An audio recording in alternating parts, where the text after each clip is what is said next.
Good morning, everyone. Welcome back to your English class. Today we will be starting a new topic, that is once in a village. The topic for today is making predictions.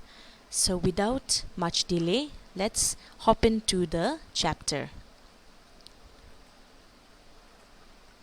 Now, looking at the picture, what story does this picture remind you of? When you look at this picture, okay, it is a folk tale. Which story does this remind you of? Yes, you are right. This reminds us of the Golden Goose. The Golden Goose was also a folk tale, right? And this story reminds us of the Golden Goose. Now we will read the story one by one and we will understand the lesson, and then we will go on to our discussion. So let's read. Once upon a time, there was a village near a forest. The village was old, but the forest was older. It stood by a river in which women washed their clothes and children waded and swam and fished. The fields grew paddy, groundnut, and yellow mustard. There were ponds where lotuses blossomed, and ducks, geese, and frog families made their homes. The village people thought of the forest as a friend. After all, the forest gave them many things. It gave them fruit to eat and wood to make their homes. It gave them leaves and roots that cured them when they had fever or were hurt. And it gave them flowers that everyone loved. Okay? Let's go to the next page. But slowly, the number of people in the village grew. There were more grandparents, more mothers and fathers, more uncles and aunts, and many, many more children. They needed houses to live in and fields to grow food. So they begin to cut down the trees. The wise ones warned them, "Don't cut down trees, they are our friends. They look after us. If you hurt them, there will be trouble." But no one listened. Soon the forest became thin and sparse. All that was left standing were some clumps of neem and some thorny bushes. So in these first two pages, okay, we can see that there was a village, okay, and the village was old, but the forest was older because the forest has come much more before people, right? People clear forest to make their villages. So the village was also old, but the forest was older, okay? It stood by a river. Usually whenever we choose a village, we always see that a river is nearby, okay? And in this river, women washed their clothes, okay? Children waded and swam and fished, okay? The fields which were around the village, okay, they grew paddy, groundnut, and yellow mustard. Okay, there were ponds in the village, okay, where lotuses blossomed, and ducks, geese, and frog families made their homes. The village people thought that the forest was a friend. Why? Because the forest gave them many things. It gave them fruit to eat, wood to make their homes. Okay, it also gave them leaves and roots that cured them when they were sick or when they were hurt. It also gave them flowers that everyone loved. Okay, so you can see how useful is the forest. And in the next page, we come to know that the villagers slowly increased. The amount of people that started living in the forest increased, okay? And because people increased, they started needing more homes. So they started cutting down the forest, okay? The wise old men and women, okay, of the forest told the younger ones, "Do not cut down trees, okay, because trees are our friends. They look after us, and if you cut down trees, the whole village is going to be in trouble." But no one listened to them. Slowly, all the trees started disappearing, okay, they were cut down. The village became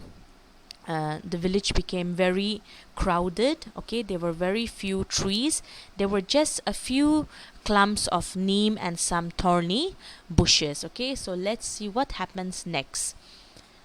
There were, however, two trees that stood firm in the center of the village, okay. So in the center of the village we have two trees, okay. One was a great peepal tree, which you can see in the picture, so old that nobody knew its age. It put out young and tender heart-shaped leaves every year. So every year this peepal tree gave new leaves, okay, and they were heart-shaped, okay. Near the peepal tree stood a banyan tree, so we can see a banyan tree, and in its hollow lived a family of squirrels. So there was a hole in the tree, and in this hole they lived a family of squirrels. The children loved, okay, to swing on the banyan tree's roots near the two old trees. Okay, so there were two trees, and the children, okay, they loved to swing on the banyan tree's roots. We know that a banyan tree has long roots, and you can use it as a swing. Okay, next to these two old trees there was a very young gulmohar tree. Okay, there is a young gulmohar tree, and this young gulmohar tree, okay, it gave a lot of orange flowers in the summer. Okay, it burst forth in summer in a glory of flaming orange flowers. Means the tree gave lots of orange beautiful flowers in the summer. Okay, now one year, okay, just as the wise ones had warned, there was trouble. So if you remember, the wise ones told them that there will be trouble, and just as they had warned, there was trouble. The rains did not come. Okay, that was the year the rains did not come. So the trouble was that the rains did not come. The people of the village looked up at the sky where the sun shone bright, too bright. Okay, there was not a single cloud in sight. Perhaps the rains are late, they said. They waited. Days and weeks went by, but no rains came. Okay, so they waited for days, they waited for weeks, but no rain came. Now the year also passed, okay, and they came into a new year, but still they did not get any rain. The sky was blue and cloudless. Okay, whenever we have rain we will see dark clouds, but over here the sky was blue and cloudless. The sun shone as bright as ever. Everyone waited, but in vain. Okay, when no rains came, even in the third year. Okay, so the first year rains did not come, the second year rains did not come, now they're in the third year, no rain. So you can imagine how horrible it must be. Where has the rain gone? They cried. Where are the rain clouds? There was no sign of rain at all. Okay, again in the fourth year, okay, the third year is over, the fourth year again there was no rain, not a single drop of rain. The brown grass had withered. Okay, the green grass, it became brown and it started becoming very dry and withered. Okay, the ponds became dry, the lotuses died. Okay, the ducks and geese who were enjoying in the pond left the village. The river became a thin muddy trickle. Okay, the river, which was a huge river, just became a small stream. Okay, which just had a thin muddy trickle. Trickle means drops of water. Now the fifth year, again the rains failed to come. Okay, the next year, that means the fifth year, the rains failed to come. We'll die if there is no rain, cried everybody. Okay, heaven send us rain, sobbed the thin muddy trickle that had once been a river. So the river is also crying for rain. Okay, the river has been personified where it is sobbing, it is crying. Okay, rain, give us rain, cried the holes that had once been ponds. So all the holes, the ponds, are also crying. Again over here they are personified. They have been given the human quality of crying. The river has been given the human quality of sobbing. Okay, the frogs again over here have been given the human quality of talking. Okay, rain, rain, croaked the thirsty frogs. Please come rain, pleaded the birds. Rain, come down rain, prayed the empty fields. Rain, please may the rain come, begged the people. Rain, rain, may the rain come. Okay, so you can see everyone is praying for rain. So let's see what happens next. Okay, now we will discuss the ending of this story in our next class, but till then I want you to think of a solution. What do you think would happen in the story? Okay, just think of it.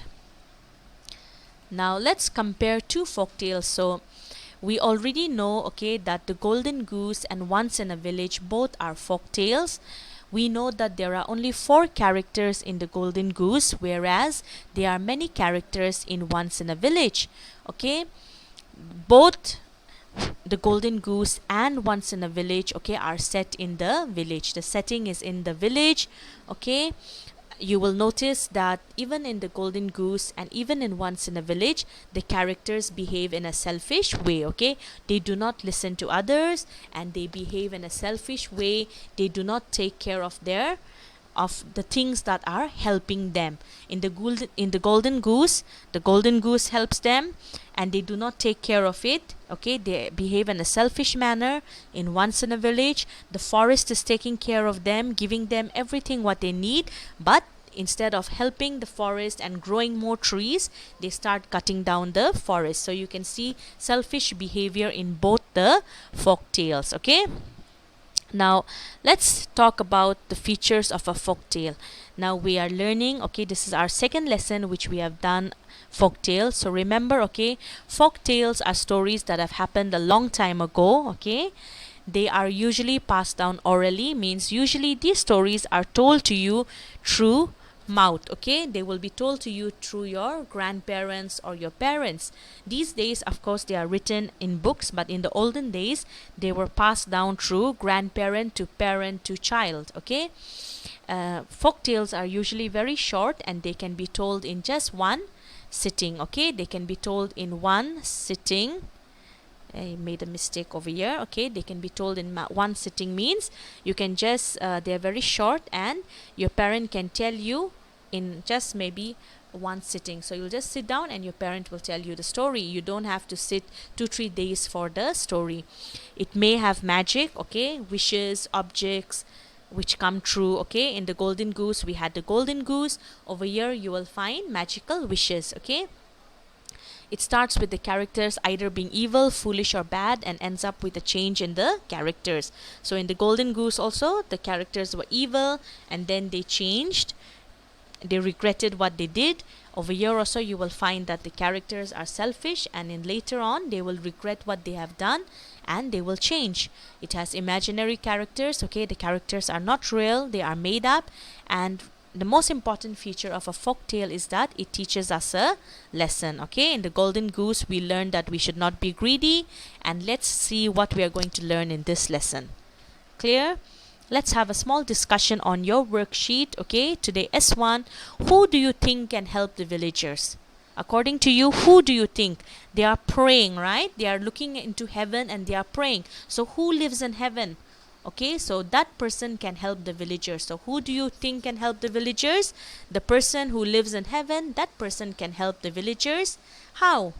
How can he help them? He can help them by giving them rain. Okay, so God can help the villagers. The villagers would pray to him and he would send them rain. How do you think the story would end? This is up to you. Okay, you can say the story would end by God being kind, okay, and giving the villagers rain. Okay, it's up to you.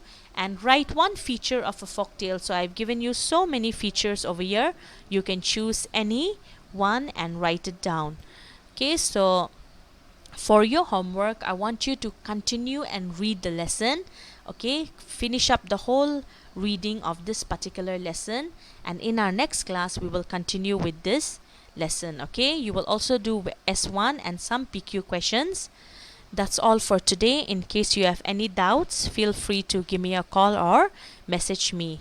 Take care, stay safe, and bye bye.